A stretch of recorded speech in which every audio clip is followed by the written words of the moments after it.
Bonjour à tous, on se retrouve pour une nouvelle vidéo sur la chaîne Texamas, cette fois-ci pour une config gamer de 800 à 1200 € plus ou moins, voire 1400 €, ça dépend énormément de la carte graphique que vous mettez avec. C'est toujours la config que je recommande le plus parce que c'est celle qui vous donne le plus de valeur, mais qui vous donne aussi un PC fort évolutif et pas non plus dans l'overkill, parce que bien souvent, par exemple les Core i9 et tout ça, c'est génial, mais ça ne sert pas la plupart des gens. Donc aussi, on est sur du Core i5 et tout ça, et vous allez voir que ça vous donne vraiment le plus de valeur pour votre PC, et un PC assez évolutif. Maintenant, évidemment, vous devez le savoir, c'est que les cartes graphiques en ce moment, c'est pas trop ça niveau stock. Il y en a même aucune en stock. Et elles apparaissent au compte-gouttes par-ci par-là sur certains sites. Donc, vous pourriez vous dire, ah, mais ça sert à rien de faire une config en ce moment. Mais le truc, c'est que si, parce que le reste des pièces, par contre, est en stock, à part un petit peu les alimentations, mais voilà. Mais le reste des pièces est en stock. La nouvelle génération de processeurs Intel est sortie, c'est-à-dire qu'on sait exactement ce qu'il y a comme processeur pour les mois à venir, il n'y aura pas de nouveauté, donc on sait lequel est le meilleur, lequel est le plus intéressant selon les prix et tout, et en plus, les prix des pièces, genre la RAM, les SSD, les processeurs, est plutôt intéressant en ce moment. Comme les gens ont du mal à trouver des cartes graphiques, mais le reste des pièces reste en stock et diminue au niveau prix. Mais le truc, c'est que ça va certainement pas durer. Il y a de fortes chances que le prix même des autres pièces augmente parce qu'il y a toujours des problèmes d'approvisionnement et tout ça qui commencent à affecter même les autres marchés. Donc, honnêtement, commander un PC maintenant sans la carte graphique peut être intéressant. Surtout si vous avez déjà une carte graphique, peut-être que vous avez une ancienne carte graphique, une GTX 1060 ou autre chose, et que vous pouvez l'utiliser en attendant. Vous voyez, vous la mettez dans votre nouvelle config, et dès que vous avez du stock sur une carte graphique intéressante, que je vais vous recommander ici, mais vous sautez dessus et puis hop, vous aurez votre config complète. Ou alors éventuellement, je vais vous montrer des processeurs qui auront des parties graphiques intégrées, donc vous pouvez l'utiliser comme un bon petit PC, mais évidemment avec aucune carte graphique, en attendant de justement d'avoir une en stock. Donc c'est pas idéal, mais de toute façon, vu ce qui se passe en ce moment, rien n'est idéal, mais ça peut vraiment valoir la peine si vous étiez genre pratiquement obligé de changer de config en ce moment parce que votre config ne suit plus du tout. Donc, sur ça, je vous propose de commencer. Alors, je vous montre mes configs sur PC Part Picker. C'est un site qui permet de faire des configs et qui permet de comparer les prix d'un site à l'autre. C'est plutôt pratique. C'est pas sponsorisé, je tiens à préciser. C'est juste un site vraiment pratique et je peux sauvegarder les configs. Et du coup, comme ça, je peux vous montrer différentes possibilités et aussi vous montrer des fois que les prix peuvent être très intéressants si vous allez peut-être commander des choses en Allemagne ou autre chose. On verra ça après.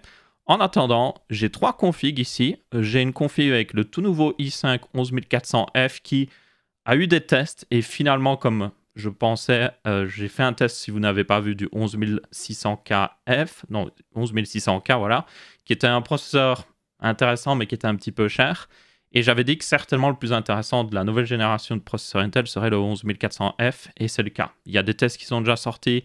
C'est un très bon processeur. Et en plus, avec cette génération aussi, vous pouvez enfin overclocker la RAM, ce qui lui permet de rattraper ses grands frères.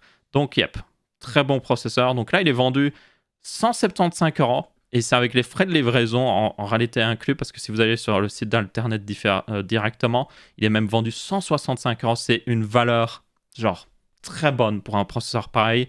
Il supporte le PCI Express 4.0. Il est plus puissant qu'un Ryzen 3600 dans les jeux, mais pas forcément pour les tâches professionnelles, il faut le préciser. Mais c'est juste le meilleur processeur pour jouer aux jeux vidéo à l'heure actuelle, si vous voulez dépenser le moins, mais avoir quand même un bon processeur. On a couplé à ça avec une carte mère en B60M de chez ASRock. C'est un peu les seuls qui sont disponibles en ce moment. En réalité, j'aurais plus inclus certainement une de Gigabyte ou Asus, éventuellement, voire MSI. ASRock, la dernière génération de processeurs qui sont sortis, ont un peu fait, enfin Intel en tout cas, ils avaient un peu fait genre des mauvaises cartes mères, mais elles étaient surtout mauvaises au niveau des VRM, c'est des tâches d'alimentation. Donc c'est moins grave pour un processeur pareil parce que vous n'allez pas l'overclocker, vous ne pouvez même pas l'overclocker, donc yep. J'ai 12 Go, ou plutôt 16 Go de RAM de chez Corsair en 3200 MHz, donc elle devrait fonctionner avec ce processeur-là, avec un profil XMP, vu que maintenant vous pourrez le faire. Vous avez ensuite, au niveau du stockage, un Crucial P2 en 500 Go. C'est un SSD NVMe, c'est-à-dire que c'est en gros un SSD qui peut monter jusqu'à 2000-3000 MO à la seconde. Donc le genre de SSD que vous avez dans la Xbox Series X notamment. Donc j'en ai inclus maintenant parce qu'ils ont vraiment baissé niveau prix et comme ça vous êtes vraiment future-proof. Si justement dans le futur il y a des jeux qui en tirent vraiment parti, ça marchera. Vous pouvez passer à du 1000 Go si vous voulez, il reste encore raisonnable niveau prix, ce sera environ de 100 €. Mais 500 Go, c'est déjà pas mal pour commencer. Vous pouvez aussi rajouter un disque dur si vous voulez. J'ai au niveau boîtier un Fractal Design Focus G, qui est du coup un boîtier respectable en ATX. Il est juste pas cher. C'est ça son gros intérêt. Il a 2 ventilateurs d'intégrer, mais c'est clairement pas le meilleur boîtier. Je vous montrerai d'autres options après. Et au niveau de l'alimentation, je me suis un petit peu amusé à mettre plus parce que il y a un problème de stock niveau alimentation. Donc ça, c'est le problème qu'il y a un peu en ce moment. Mais une EVGA de 700 watts en 80 plus bronze, c'est clairement pas la meilleure alimentation. Je ne la mettrai pas sur des configs haut de gamme, mais pour une config aussi raisonnable, ça va. Et du coup, ça nous porte le total à 578 €, sans carte graphique évidemment. Donc là, c'est la première config. Je vais parler carte graphique juste après. J'ai la même en version avec un Core i5 10600KF. Pourquoi je l'ai fait? Parce que tout simplement, il y a peut-être des gens parmi vous qui sont un petit peu bidouilleurs. Si vous êtes bidouilleur et que vous en fichez du PCI Express 4.0 qui honnêtement la plupart du temps ne vous apportera pas grand chose, vous pouvez vous permettre de prendre un 10600 KF pour 210 €, donc il est vraiment pas cher. Vous prenez une carte mère en Z490, donc là c'est celle de chez Gigabyte, et du coup vous l'overclockez. Donc là j'ai mis un Cooler Master Hyper 212 parce qu'il n'y a pas de refroidissement inclus avec les Core i5 overclockable. Avec le 11400F, vous avez un refroidisseur. C'est pas le meilleur, mais vous en avez un inclus, je tiens à le préciser. Donc là, c'est pour ceux qui veulent bidouiller, overclocker. Ça peut valoir la peine, ça vous donnera beaucoup de performance si vous êtes prêt à tweaker un petit peu les choses. Mais pour ceux qui ne veulent pas faire ce genre de choses, prenez plus le 11400F, ou alors éventuellement quand même le 10600 plutôt KF. Ça peut valoir la peine, même si c'est moins intéressant si vous ne l'overclockez pas, mais il est quand même plus puissant que le 11400F. C'est juste qu'il ne supporte pas le PCI Express 4.0, donc il est un petit peu moins évolutif. Et puis la dernière config qui est très similaire, hein. Vous voyez, toutes les pièces sont similaires, c'est juste la carte mère de temps en temps qui change. C'est une config avec un 3700X d'AMD. Là, ce serait plus une config pour quelqu'un qui veut jouer aux jeux vidéo, mais qui crée du contenu aussi. Genre, si vous faites de la 3D ou autre chose, c'est certainement votre meilleur choix parce que le 3700X, c'est un processeur weaker. Il coûte vraiment pas cher en ce moment, il est à 286 €. Bon, évidemment, sur certains sites, ce sera plus cher, mais vous pouvez l'avoir vers 300 € sans problème. Et pour ce prix-là, c'est genre beaucoup de puissance et vraiment ce qu'il y a de mieux si vous voulez justement faire un petit peu de 3D ou autre chose. Et pour le reste de la config, j'ai quand même mis un bon refroidissement, même si techniquement vous en avez un avec... Non, est-ce qu'il y en avait un avec le 3700X? Il me semble qu'il y en a un avec le 3700X, mais je me dis ça vaut la peine quand même de bien le refroidir.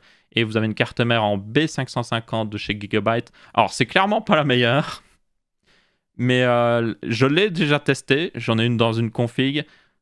Ne faites pas de l'overclocking avec cette carte mère. Elle est pas faite pour ça. Je dirais même que le 3700X, c'est limite un petit peu poussé. Mais honnêtement, ça va. Comme le 3700X est assez quand même efficace au niveau énergétique, ça va. Mais je ne mettrai pas plus qu'un 3700X. Je ne mettrai pas un 3900X là-dedans ou un 3800X dans une carte mère pareil parce qu'elle est vraiment... C'est le strict minimum en B550. Mais elle marche bien. Genre, elle a ce qu'il faut et elle n'a pas besoin de plus. Donc, yep, ça vaut la peine. Après, si vous voulez une carte mère un petit peu plus haut de gamme, un petit peu plus, on va dire, évolutive peut-être, ou avec du Wi-Fi ou autre chose, vous pouvez regarder au niveau justement de soit aussi Gigabyte sur des modèles un petit peu plus véloces ou alors éventuellement aussi Asus et MSI qui ont des bonnes offres. Mais yep, ça c'est le strict minimum quoi qu'il arrive. Et ici on regarde le strict minimum. Alors du coup, qu'est-ce que vous pourriez inclure comme carte graphique avec ces 3 configs? Pour moi, vous pouvez partir de une RTX 2060 si vous en trouvez une pas chère, mais ça va être compliqué. Vous avez aussi la RTX 3060, même si elle est moins intéressante. Une RX 5700 aurait été pas mal dans le temps, ou une 5700 XT, mais elles sont plus en stock aussi. Et puis ça, on ne sait pas si elles vont revenir en stock. Encore la 3060, c'est sûr qu'elle reviendra en stock, mais les 5700, on ne sait pas. Vous avez aussi du coup la 3060 Ti qui serait certainement, selon moi, le meilleur choix pour cette config. Genre, pas mal de puissance, et une puissance équivalente à une 2080 Super, et un prix qui reste contenu. Normalement, elle coûte 400 à 500 €, mais bonne chance pour la trouver à ce prix-là. Mais c'est comme je vous dis ici, c'est plus une config que vous faites. Et puis quand vous voyez que le prix des cartes graphiques redevient un peu plus raisonnable et que vous avez du stock, ou si vous arrivez à choper une Thunder Edition sur le site d'NVIDIA, parce que là vous l'aurez à 419 € garantie, ça peut valoir la peine. Et éventuellement aussi une RTX 3070 dans ces configs passerait franchement nickel. Si vous mettez une 3080, ça commence un petit peu... La 3080, je ne la mettrai pas avec le 11400F, c'est un peu du gâchis selon moi. Techniquement, ça peut être un peu de gâchis aussi avec le 10600 KF, mais ça passerait quand même pas mal. Et le 3700X aussi, ça passerait quand même pas mal. Je recommanderais plus une 3080 si vous jouez en 1440p, voire 4K, et que vous en avez vraiment besoin. Mais si vous jouez toujours en 1080p, ce genre de processeur un peu plus genre milieu de gamme peuvent vous limiter un petit peu plus si vous visez du 1080p, 360 Hz ou je ne sais quoi. Mais yep, voilà, c'est un petit peu les options au niveau carte graphique que vous avez. Donc, au final, il y a un choix plutôt respectable, mais c'est juste qu'il faut trouver du stock. Maintenant, quel upgrade vous pouvez faire pour ces configs? Alors, tout ce que je vais vous dire est valable pour toutes ces configs-là en réalité parce qu'elles utilisent à peu près les mêmes pièces. Donc, vous pouvez vous amuser. Par exemple, avec le 11400F, j'ai pas mis de refroidissement parce qu'il y en a un qui est fourni, mais vous pourriez vous mettre justement le Cooler Master Hyper 212. Il n'est pas cher. Il vous permettra de mieux refroidir le processeur. C'est pas forcément très utile, mais c'est plus si vous voulez un PC plus silencieux, honnêtement. Au niveau du 3700X, comme j'avais dit, vous pouvez upgrade la carte mère. Mais pour les deux autres configs, la carte mère est largement suffisante, pas vraiment besoin. La RAM, vous pouvez passer à 32 Go si vous en avez vraiment besoin, mais pas forcément très utile. Le SSD, vous pouvez les passer à du 1 Tera, comme j'avais dit. Mais voilà. Mais les upgrades que je ferai personnellement, c'est plus au niveau du boîtier. Donc, par exemple, ici, j'ai mis un boîtier basique, mais genre vraiment basique. Et ce quelque chose de mieux, c'est Fantex qui a selon moi l'un des meilleurs boîtiers qui existent à l'heure actuelle. C'est le P350X qui est un peu dur à trouver. Il est seulement sur Amazon.fr, ce qui est un petit peu dommage. Mais comme vous pouvez voir, il est sympathique selon moi au niveau design. Il est bien refroidi et surtout, il a une architecture interne qui est très modulaire et qui est très facile à travailler dedans. Donc ça vaut vraiment la peine. Il manque un petit peu de ventilateur, mais vous pouvez en rajouter des pas chers. J'ai un guide de ventilateur qui arrive bientôt. Ça m'a pris un petit peu plus de temps de le finaliser, mais ça arrive très bientôt. Vous mettez 2 petits ventilateurs en plus, pas trop cher. Pour 20 € même pas, vous pourriez. Et là, vous avez genre un boîtier selon moi parfait et qui durera dans le temps. C'est ça le plus important. Parce que le G-Focus, c'est le strict minimum. Voilà, je ne mettrai pas des trucs ultra haut de gamme non plus dedans, mais ça fait le job. Et puis une autre upgrade que je ferai, c'est au niveau de l'alimentation. Si vous voulez vraiment une config qui dure plus longtemps dans le temps, une meilleure alimentation, ça ferait pas de mal. Donc là, je passerai à des alimentations 80+, or ou autre chose de chez, encore une fois, soit EVGA, vous pourrez prendre les Corsair H750M notamment, ou alors éventuellement d'autres alimentations comme celle de Seasonic. Mais c'est juste que les alimentations souffrent un petit peu d'un manque de stock à cause du fait qu'elles soient souvent très lourdes et très encombrantes. Donc ils ont du mal à en acheminer jusqu'en Europe.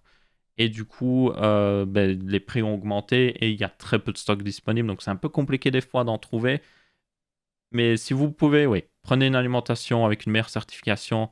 Comme j'ai dit, soit une des meilleures EVGA, soit une des chez Seasonic, soit une des meilleures chez Corsair, ou éventuellement aussi une chez peut-être Cooler Master en 80+ bronze. Mais ne prenez pas, par pitié, des alimentations avec des marques totalement inconnues au bataillon ou ce genre de choses. Parce que là, ça ne vaut vraiment pas la peine. Et aussi, ne prenez pas les alimentations de chez Gigabyte. Elles sont vraiment mauvaises. Voilà, au niveau de mes recommandations. Et sinon, à part ça, il y a pas plus à améliorer en fait. Je veux dire, yep. Écran et tout ça, vous incluez ce que vous voulez. Évidemment, il faut inclure une licence Windows. J'ai fait un guide. Il faudrait que je refasse une version 2 de ce guide, mais vous avez un guide sur comment installer Windows. Donc, prenez juste une version. Même, vous pouvez prendre une version CD. Il y a la clé qui est écrite dessus. Vous pouvez même l'installer avec une clé USB. Vous en fichez. Tant que vous trouvez une version pas chère. Il y a moyen d'en trouver des pas chers sur Internet. Je vous laisse trouver par vous-même, mais yep. Windows, c'est pas un problème, surtout en ce moment. On va être très honnête là-dessus. Et sinon, c'est à peu près tout. Disque dur éventuellement, si vous voulez un peu plus de stockage, mais pour le reste, il n'y a pas vraiment plus d'upgrades à faire. C'est déjà des très bonnes configs, très respectables, et elles correspondront, franchement, comme j'ai dit, à la plupart des gens sans aucun problème. Et donc voilà, c'est tout pour cette config gamer de 800 à 1200-1400 €. Vous aurez les liens PC Part Picker dans la description. Si vous ne savez pas, alors vous pouvez, vous voyez, il y a un bouton, il vous propose de commander directement. En gros, il cherche des sites qui sont en stock. Et là, par exemple, il m'a proposé Amazon parce que toutes les pièces que j'ai ici sont disponibles sur Amazon. Mais si vous trouvez moins cher autre part, n'hésitez pas. Un truc que je vous conseille, c'est les processeurs ou même les autres pièces en réalité. Regardez un petit peu en Allemagne. Des fois, c'est vraiment pas cher. Sur le site, vous pouvez cliquer ici au-dessus à droite et changer de pays. Donc là, je peux aller en Germanie, Allemagne. Et vous verrez que par exemple, voilà, le Core i5 10600KF en Allemagne est à 195 €. Donc il est en dessous de la barre de 200 €. Donc ouais, ça vaut vraiment la peine de regarder s'il y a des pièces disponibles en Allemagne, parce que des fois c'est vraiment moins cher et ça ne change rien à commander, hein. Peut-être que vous devrez utiliser un peu Google Translate pour commander sur certains sites.